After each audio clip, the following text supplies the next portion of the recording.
And here's my stretching routine. You do whatever you want with this, modify it however you want. It's, of course, a lot of the stuff I teach it's all about guidelines and that sort of thing. But this routine I found is really useful for me. So, first move, you're going to start out like so.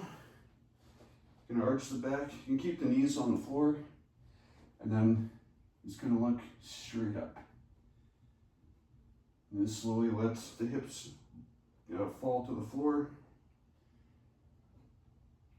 Hold it there for about 10 to 15 seconds.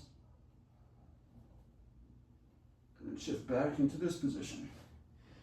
These first two exercises are actually from yoga. I don't know it that well, but I do the best I can, and it does feel good. Now this one, you're gonna focus a lot on pushing down with the heels while keeping the back as straight as possible and sticking your butt up in the air, while at the same time pushing with the hands and kind of pushing everything up into a V. And again, hold that for about 10 to 15 seconds. And one more time, back down to this position.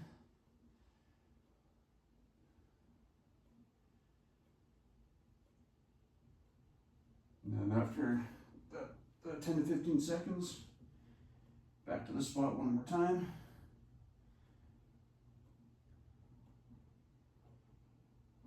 And then from there, one of your legs, doesn't matter which one first. I like to go left. So I'm going to go to here. And then you can either go up on the hands like that and really focus on the stretch along in here. And you should feel a stretch along in these muscles here. And of course, back in here, knees on the floor, using that as leverage to really stretch along in here. And then switch sides after about 10 to 15 seconds. Same thing on the other side.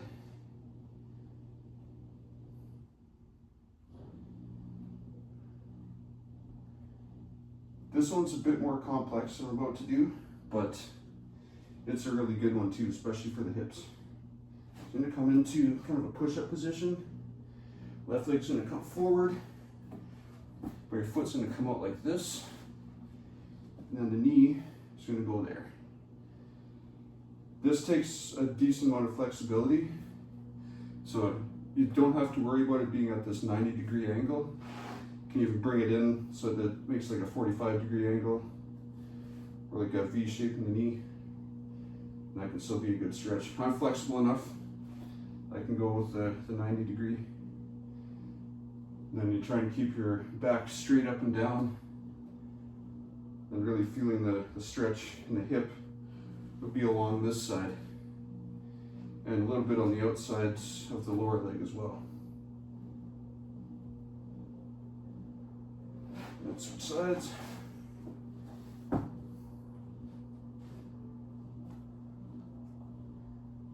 And the same idea, really focusing on that stretch. Back leg has the knee flat on the floor, if you can get it that way. And then toes, the heel should be straight up to the ceiling. Toes on the floor. Again, don't have to go with as much of a crazy stretch as I'm doing. I'm just really flexible. The 45-degree angle is just fine.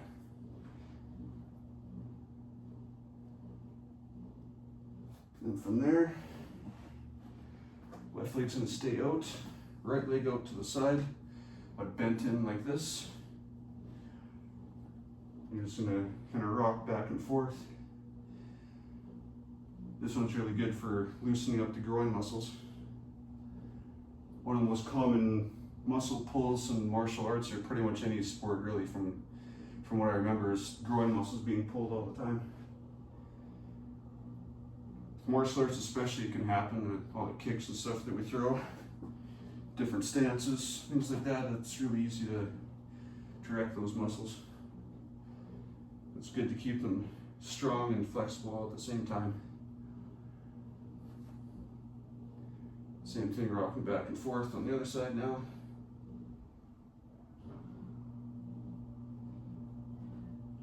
And from here, again, don't have to go as low as I'm going. You can even, if this is as far as you can go, then that's good. You can even kind of hang down like this.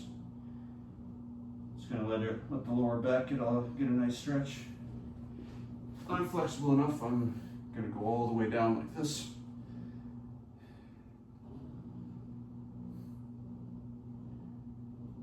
And from there you can turn to the left side.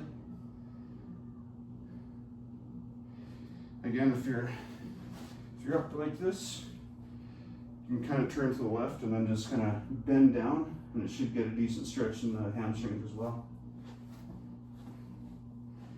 But I'm going to do it like this because that's where I need to be because of my flexibility. I've kept it up this entire time since I started martial arts when I was 12. From there, back to the middle, and then shifting over to the other side. Same thing as before. For here, you can just go to here and then bend down. This will get a decent stretch out of it.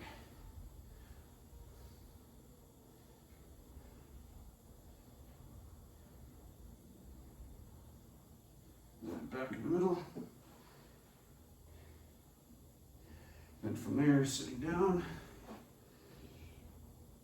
Again, you can just sit down normal and sit the legs out.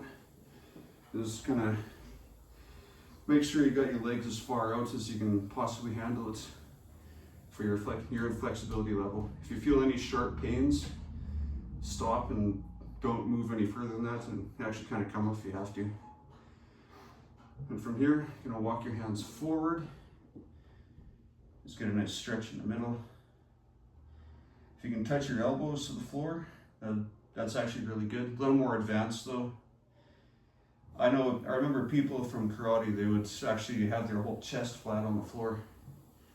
I never did get that far with the flexibility, but it's not really necessary to be that flexible, but it does help.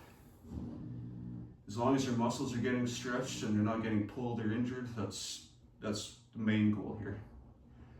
It's not to look like a badass and look like Jean-Claude Van Damme. So the left leg. The idea with this, keep the toes pulled back towards you if you can. If you can do it without your hands, that's good. You can put the hand over there. It does help with an additional stretch along the calf muscles. Helps the hamstrings as well a little bit. Then it gives you leverage to pull forward and really get a good stretch.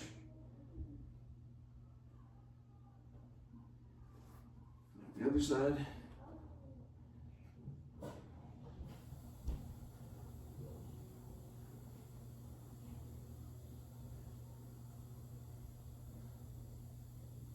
And each stretch, like I was saying earlier, you hold it for about 10 to 15 seconds per stretch.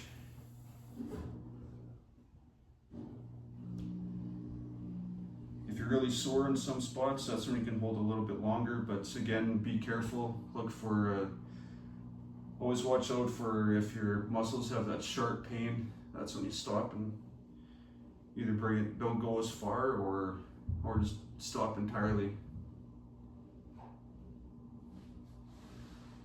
And from here, the hand goes here, palms up, elbow resting against the thigh. Right hand goes over, and you're trying to reach towards the wall and get in it. And the area that you're targeting is straight along here.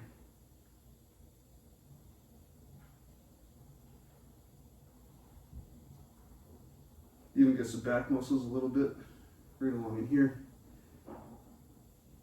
I found this is a good one for any kind of long-term driving or long road trips, things like that. It really keeps the back nice and stretched out. And we're after being on a forklift all day, do this at night and kind of loosens everything up.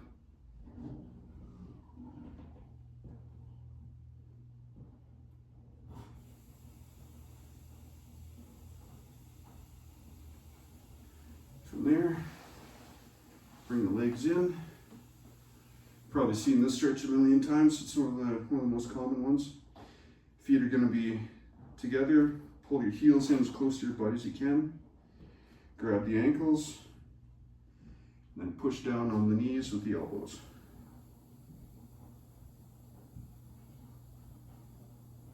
Again, hold it for about 10 to 15 seconds.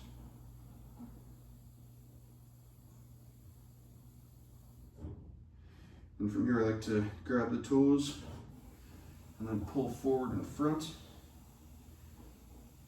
Trying to put your elbows on the floor, but I'm nowhere near that flexible, so I'm just going to go until I feel a nice stretch.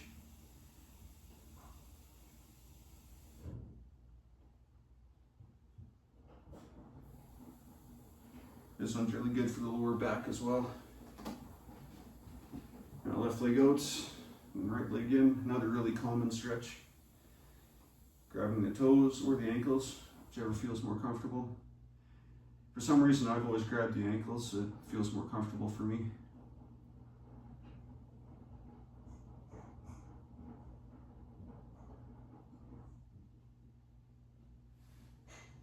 Switch sides.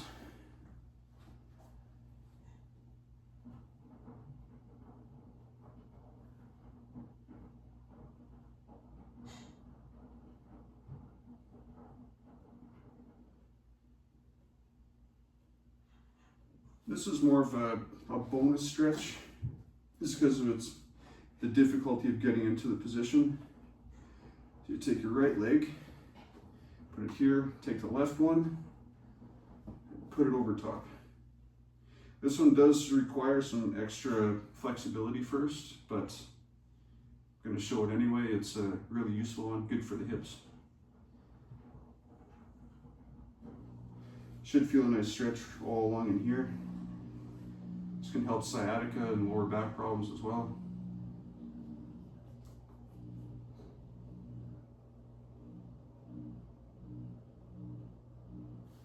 And then switch sides. And the left leg gets bent down. Right leg goes over top. Foot on the opposite side of the knee.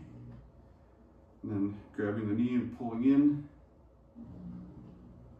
You should feel a nice stretch all along in here.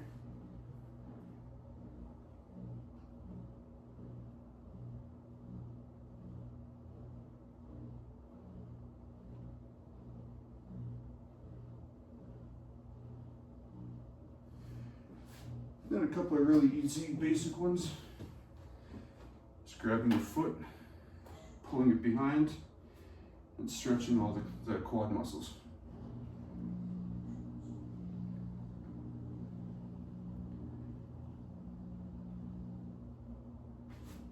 And the other side.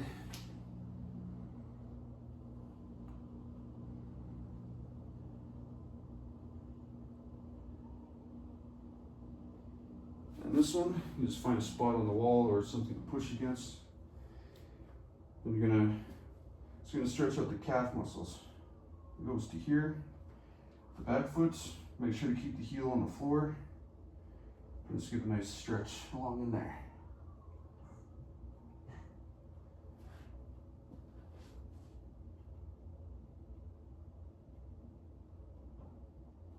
This one's really good for the ankles as well. And that's pretty well it.